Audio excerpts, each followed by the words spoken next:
friends and relatives, nagsubok tayo na mag-live kaso may na yung signal. So ayan, nag-record na lang tayo. Ayan, yung sa taas, yan yung brown na pangtakloban natin. Tsaka itong sa baba, yan yung gristle na pangtakloban natin. Yan, naligo na po sila. At isang magandang sign po yan na maganda yung kondisyon nila, maganda yung pakiramdam nila. Yan. So sunod pa rin tayo sa program na binigay sa atin ni na Boss John, ni na Pre John Macapobre at ni Pre Ronald Badal. Yung programa po nila, yun po yung ginagamit natin sa pag-aalaga ng ibon. Yan po.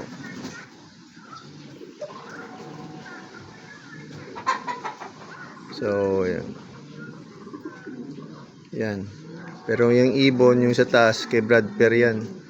Etong sa baba, yan kay yung pinanggalingan ng mga bloodlines.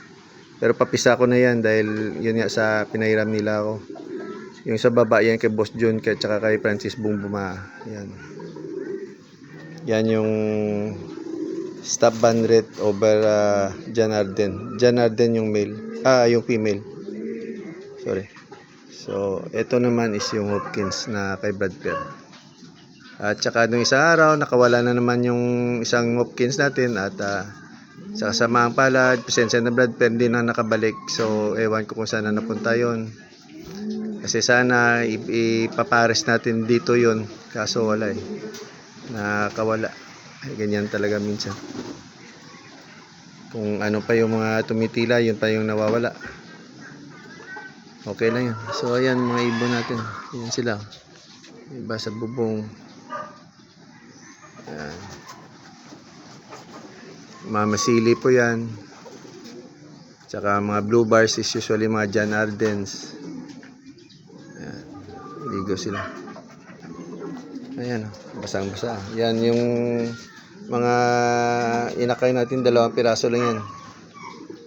Galing yan sa pinisan natin ng North sa Stockbird ni Amigo Odonel Espeo. Yan po.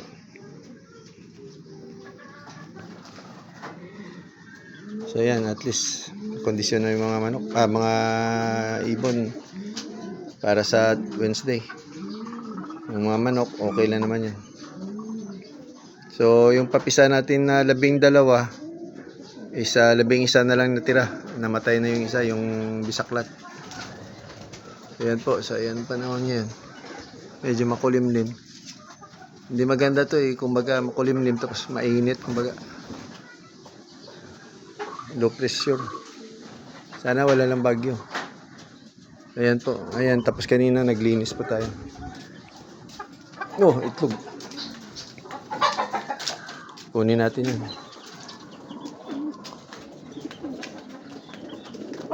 Yan.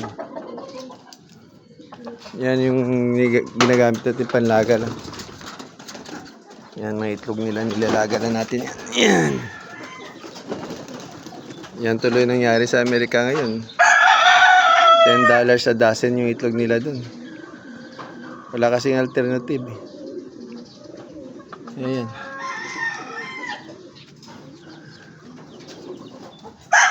Hindi po, magandang hapon na lang po at wala tayong magawa. Hindi talaga gumana yung nag-live tayo eh. Ayan yung mga stockbird pa natin. Hindi pa na natin nagagamit yung mga iba dyan. Tsaka yung iba hindi na natin ginagamit. Ayan.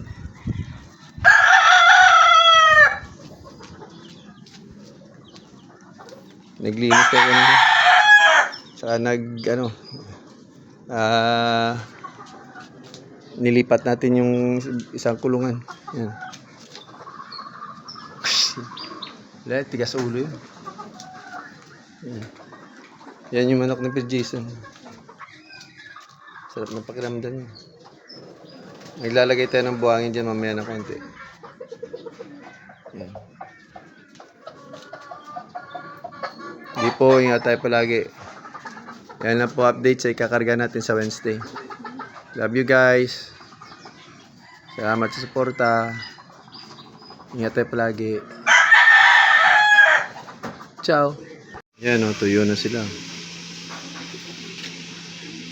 So kanina nung mga 1 o'clock, ginawa natin is pinalipad natin sila lahat. Tapos siguro after hindi naman 1 oras, basta siguro mga 1 oras na palipad. Hindi yung tuloy-tuloy kasi bababa yan. So bubugawin na naman natin. Baba, bugaw. Ayun, nagbantay tayo dito para makapag-stretch lang sila, stretching. So yun, pinababa na natin at yan, naligo. Tapos ngayon, yan, magpapatuyo. Siyempre hindi natin bubugawin yung mga yan dahil basa pa, mapapahamak lang yung ibon. So antayin na naman natin ulit mga by 3 o'clock na matuyo sila, tsaka natin sila papaliparin ulit. Hindi naman natin kailangan ngayon yung ibon kasi kailangan niya mag-reserve ng energy tsaka stamina niya, kasi yun nga yung pinagandaan natin is yung sa Tacloban.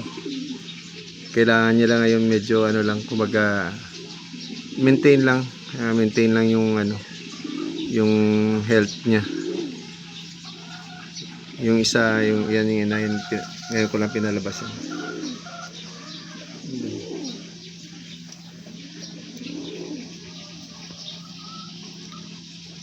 So ayan, yan sila. Habang nagluluto tayo ng lunch ko, dinner ni Sophia. Ayan yung panlaban natin. Tamad to eh. Kala mo malaking ibon pero liit ng tawag dito, low kill. Yan yung pares niya, hindi ko pa pala napapakawalan. Dali, wala natin para makaligo din siya. So ito yung ginagamit natin para motivate siya. Tsaka yung sa brown naman is marami dyan, maraming chicks dyan. Pero dalawa talaga yung niya. Yan yung puti, tsaka yung checker. Yan yung checker dyan. Mabilis din yan. So mga ibon ko dito ngayon, either may mga finisher or nalo sa puli, may mga certificate naman yan, may iba.